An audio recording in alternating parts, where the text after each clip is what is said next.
네, 안녕하세요. 안 기자의 썰팁입니다. 참 어렵네요. 유튜브. 이거 원고 없이 그대로 하자고 하니까 이게 뭐 어떤 말부터 해야 될지 모르겠는데, 첫 시간은 윤석열 대통령 당선인의 행보, 그중에서도 청와대를 들어가지 않고 광화문 시대를 열겠다는 제1호 공약, 이 공약을 지키기 위해서 지금 외교부 청사, 광화문에 있는 외교부 청사와 지금 용산에 있는 국방부 청사가 대통령 직무실 후보로 거론되고 있습니다. 이르면 내일쯤 윤석열 당선인이 직접 어디로 갈지를 발표를 할 것 같고요. 오늘은 윤석열 당선인이 직접 외교부와 국방부 청사를 둘러봤습니다. 그렇다면 왜 이 문제가 먼저 부각됐는지를 좀 봐야 될 것 같습니다. 윤석열 당선인은 후보 시절에 청와대에 들어가지 않을 것이고 광화문에 직무실을 마련하겠다고 했습니다. 청와대가 제왕적 대통령의 산물이 된 데다가 구중궁궐 같은 곳에서 국민과의 소통이 단절된다. 이런 이유였죠. 물론 문재인 대통령도 후보 시절에 광화문 시대를 열겠다고 선언했지만 집권하고 나서 경호 문제 때문에 결국에는 청와대를 쓰겠다면서 국민에게 사과했습니다. 청와대가 이제는 역사적 소명을 다했다는 것에는 여야 모두 같은 목소리인 건 맞는 것 같고요. 하지만 대안이 뭐냐에 대해서는 의견이 엇갈리는 건 맞는 것 같습니다. 현실적인 대안이 없어서 청와대를 썼다는 문재인 정부하고 어렵더라도 이번에는 대안을 마련해서 청와대 시대에 마침표를 찍겠다는 윤석열 당선인 측 이렇게 갈려 있는 거죠. 민주당 입장에서는 우리라고 안 하려고 안 한 게 아니다. 현실적으로 힘들고 실익이 없어서 안 한 것이다. 이런 입장 아니겠습니까? 그런데 윤석열 당선인이라고 무슨 뾰족한 수가 있어서 이걸 하겠느냐. 이런 것이겠죠. 이 때문에 윤석열 당선인이 지금 뭐 광화문이든 용산으로 가겠다는 것에 대해서 민주당 쪽에서는 극렬하게 반대를 하고 있습니다. 특히 보시면 임종석 전 청와대 비서실장, 청와대 이전 충분히 검토할 수 있는데 이렇게는 아니다. 국정 운영 초기에 광화문 이전을 검토했다는 사람으로서 조언을 한다. 이러면서 우선 먼저 모든 조건이 완비된 청와대에서 업무를 시작하는 것이 순리다. 비서실장은 30초, 안보실장을 비롯한 수석급 전원이 1분 30초면 대통령을 응대할 수 있다. 그리고 지금은 급한 일부터 처리해야 되지 않느냐. 민생 문제, 그리고 외교관계 정립, 이런 부분들을 처리해야 된다는 거죠. 세 번째는 청와대를 이전을 하려면 정식 기구를 구성해서 심도 있게 검토해야 되는 거 아니냐. 갑자기 이렇게 밀어붙이는 것은 말이 되지 않는다. 이런 얘기겠죠. 뭐 보면 용산을 포함해서 차제 국가 균형 발전을 위해 지방으로 이전하는 안까지 충분히 검토를 하고 뭐 이런 얘기가 있습니다. 네, 뭐 이런 얘기들까지 있고요. 또 탁현민, 네, 탁현민 한번 볼까요? 네, 탁현민이 지금 이 부분에 대해서 청와대 안 쓸 거면 우리 달라. 우리가 잘 쓰겠다. 이런 식으로 얘기를 했었죠. 청와대 전 의전비서관이 이런 식으로. 그러자 문재인 대통령이 SNS 함부로 SNS 개별적인 의사 표현을 하지 말라라고 얘기를 했고 탁현민 SNS 일부가 삭제된 것 같습니다. 자, 그렇다면 어찌됐건 지금 가장 유력하게 검토되는 곳이 바로 국방부가 있는 용산입니다. 용산 한번 볼까요? 네. 자, 여기가 4호선과 6호선이 만나는 삼각지역이고요. 지금 국방부가 어디 있을까요? 국방부가 어디 있지? 없죠. 이게 군사 시설이기 때문에 나타나지가 않습니다. 이 숲이 있는 이곳이 합참과 국방부가 있는 곳입니다. 맞은편에는 국립중앙박물관이 있는 거고요. 이제 보면 합동참모본부에 어, 이제 보면 이 안이 국방부에 대통령 직무실을 마련하고 국방부는 합동참모본부로 이동을 하고 합동참모본부는 수방사 쪽으로 이동시키겠다. 이런 말이 나옵니다. 그리고 대통령 공관은 현재 외교부 장관과 국방장관, 해병대 사령관 공관 등이 있는 한남동 이쪽에 마련할 거다. 이런 얘기가 있어요. 자, 볼까요? 자, 외교부 장관 공간 요 부분이 아마 지금 국방부 장관과 해병대 사령관 공간 등이 있는 곳입니다. 여기에 마련하겠다는 거죠. 그렇게 되면 이렇게 나와서 이 길을 따라서 쭉 내려와서 이렇게 들어가는 거겠죠. 예. 그 6호선 라인 따라 들어가는 건데 사실 이 길이 상당히 비좁습니다. 상당히 비좁기 때문에 한번 볼까요? 어, 상당히 비좁아서 이게 참 될지 모르겠는데 한 이 정도 이게 국방 컨벤션이죠. 자, 자, 이런 도로고 그리고 이게 이 2차선 도로잖아요.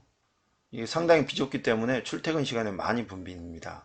그래서 출퇴근 시간에 교통 통제를 하게 되면 더 붐비게 될 텐데 그런 좀 우려는 있을 것 같습니다. 네, 그렇고요. 자, 다시 한번 돌아와 볼까요? 네. 제가 사실은 국방부를 한 5년 넘게 출입을 했습니다. 그래서 좀 내용을 알아서 말씀을 드리는 거고, 어, 이제 그런 거고. 근데 이게 용산 안이 어떻게 나왔을까? 여기에 대해서 궁금해 하시는 분이 좀 있을 것 같아요. 이게 정설은 아니고 사실입니다. 사실은 국방부 출입 기자가 아이디어를 제공했고, 그걸 인수위 관계자가 굿 아이디어다 하면서 이제 적극 검토하게 된 거죠. 자, 보면 박성진 안보전문기자 경향신문에 청와대는 국방부로 가야 된다. 이런 글을 쓰고 3월 15일 날 썼죠. 3월 14일 날 저녁에 만나서 얘기를 했고 3월 10일 날 쓰고 그때부터 용산안이 급부상했습니다. 뭐 내용들을 보면 아, 다 뭐 일리 있는 말들이에요. 자, 광화문 집무실 제시도는 무리다. 제3회 후보지는 서울 용산 국방부 부지다. 그리고 용산 미군기지는 용산공원으로 변신하고 있어서 시민들과 소통할 수 있는 열린 공간이 될 것이다. 자, 용산공원을 산책하는 시민과 대통령이 커피잔을 들고 대화하는 모습. 이게 윤석열 당선인이 공약에서 얘기했던 소통. 이런 글을 보고 혹하지 않을 수가 있겠습니까? 그렇죠? 뭐 헬기장은 이렇게 마련될 거고. 그렇죠. 근데 도심 한복판에 위치한 국방부 부지가 주변 고층 건물에서 훤히 들여다 보이는 것은 문제다. 주요 인물들의 동선이 훤히 노출된다. 이제 청와대가 이전할 경우 이를 대비한 보안책은 필수적이다. 이렇게 돼 있고요. 그리고 용산은 용이 꿈틀대는 땅이다. 용의 땅이다. 그리고 이제 청와대가 이전을 하면 결국에는 국방부는 충남 계룡대로 옮기고 그리고 합참은 남태령으로 이전하는 게 국산 작전면에서 효율적이다. 왜냐하면 합참 근무자들은 한미연합 훈련할 때도 남태령에 있는 수방사 비원 벙커로 이동을 한다. 이런 얘기죠. 이게 이제 전시에 그 지휘실이 있는 비원 벙커로 이동을 한다는 겁니다. 이런 얘기들을 지금 박성진 선배가 했었고요. 이 부분들이 받아들여져서 지금 검토되고 있습니다. 박성진 선배 이제 어, 오랫동안 국방부를 출입해서 이런 식견들이 있고요. 참 존경스럽습니다. 네. 그럼 이 안에 대해서 보면 자 보십시오. 유현준, 홍익대 건축학부 교수. 보십시오. 신의 한 수다. 점령군 왜 진척했냐? 이 점령군들은 청나라, 일본, 미군 이런 거죠. 자, 이 내용을 보면 또 그렇습니다. 여기 용산은 너무 위치가 좋다. 그래서 미군이 주둔했나 보다. 이런 얘기를 하고 지금의 청와대 배치와 구조 위치는 소통이 힘들다. 이런 거죠. 결국 청와대 경호실에서 거의 디자인한 거라서 소통할 수 없는 구조다라고 얘기를 하는 거고, 지금의 시대와 맞지 않는다라고 얘기를 하고 있습니다. 예. 그리고 이제 유 교수는 이제 백악관 모델을 얘기를 했고, 이것들은 윤석열 당선인도 공감하는 바입니다. 네. 이런 부분이 있는 거고, 사실 용산만큼 풍수지리적으로 좋은 곳이 없습니다. 보시면 알겠지만, 자, 이쪽이 남산이죠? 한강입니다. 전형적인 배산 임수고요. 자, 강을 남쪽으로 바라다보고 있습니다. 예, 기똥차죠. 예. 그래서 사실 뭐 강남은 한강을 북쪽으로 바라보고 있지만 용산은 한강을 남쪽으로 바라보기 때문에 가장 서울에서 풍수로 좋은 곳은 용산이죠. 예. 그래서 지금 최근에 이쪽 동부 이천동 난리가 났습니다. 한강맨션. 예, 한강맨션 어딨나? 예, 요 부분이죠. 자, 자이 한강맨션. 그리고 보면 자, 레미안 찰리투스. 이건 뭐 오세훈 시장 시절에 예, 이 지금 삼성이 만든 고층 건물이죠. 그때는 박원순 시장이 그 대못을 박았던 30층 규제가 없었던 때라서 이게 한 40층이 넘을 거예요. 그리고 요쪽은 지금 이제 재건축이 주로 될 거고, 이 뒤쪽은 지금 리모델링이 돼가고 있습니다. 한가람, 유명한 한가람, 코롱 이촌 이렇게 돼 있고요. 이렇습니다. 뭐 그리고 한남동, 한남 3구역 돈 있으면 한남 3구역을 사겠죠. 이쪽 한남동. 예, 돈이 없어서 안타까울 따름입니다. 예, 이렇게 되는 거고. 자, 격가지지만 한 가지 말씀을 드리면 이 문재인 정부 초기에 국방부를 이전하려고 부지를 물색을 했었습니다. 왜냐? 자, 여기 미군들이 이제 미군 기지가 있던 곳들이 다 이렇게 나가고 있어요. 거의 다 나갔고 이쪽에 이제 드래곤 힐이라고 미군들이 호텔로 쓰는 것만 좀 남아있고 계속 쓰겠다고 하고 있습니다.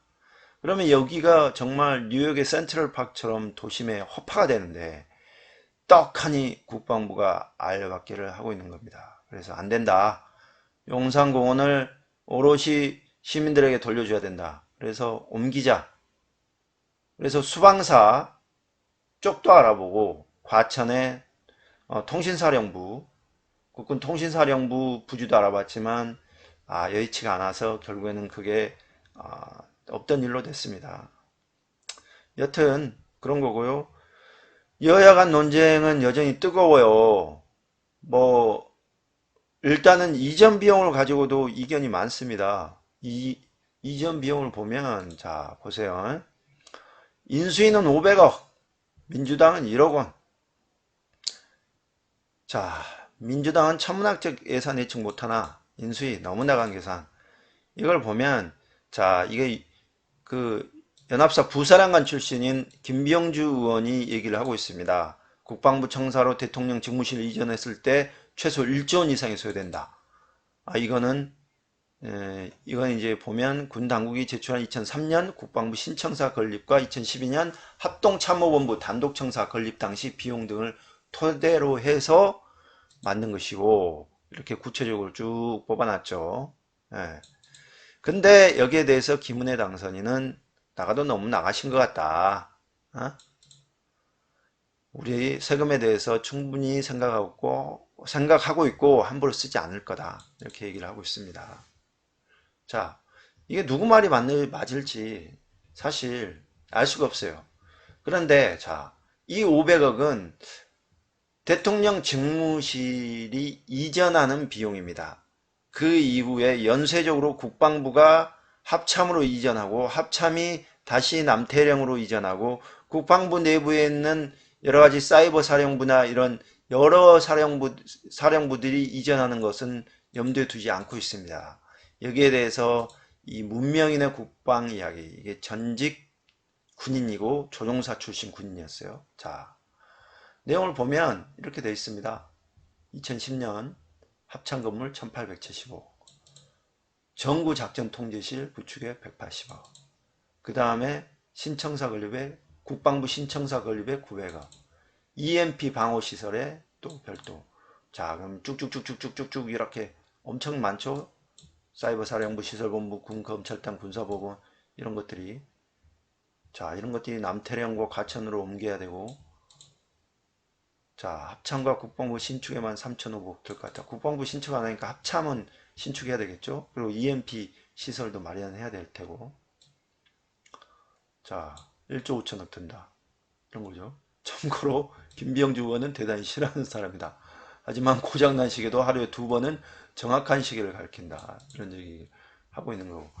그래서 사실 500억 대 1조 원, 뭐 갭이 너무 크지만 500억은 너무 작게 잡은 것 같고 1조는 너무 크게 잡은 것 같아요. 예, 그런 부분인 거고, 문제는 이렇게 이전을 했는데 뭐 윤석열 당선인이 5년 동안 쓰고 나서 그 다음 대통령이 난 여기 싫다 이렇게 되면 또 매몰 비용이 돼버리는 거죠. 예, 그런 비용, 그런 부분도 좀 감안을 해야 될 것 같다는 생각이 들고요. 두 번째는 안보 공백이죠. 안보 공백. 뭐 안보 공백은 국민의힘 내부에서도 지금 문제가 제기되는 것 같습니다. 자, 안보 공백. 왜 안보 공백을 얘기를 하느냐. 자,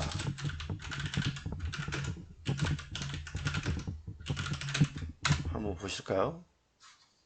그렇죠.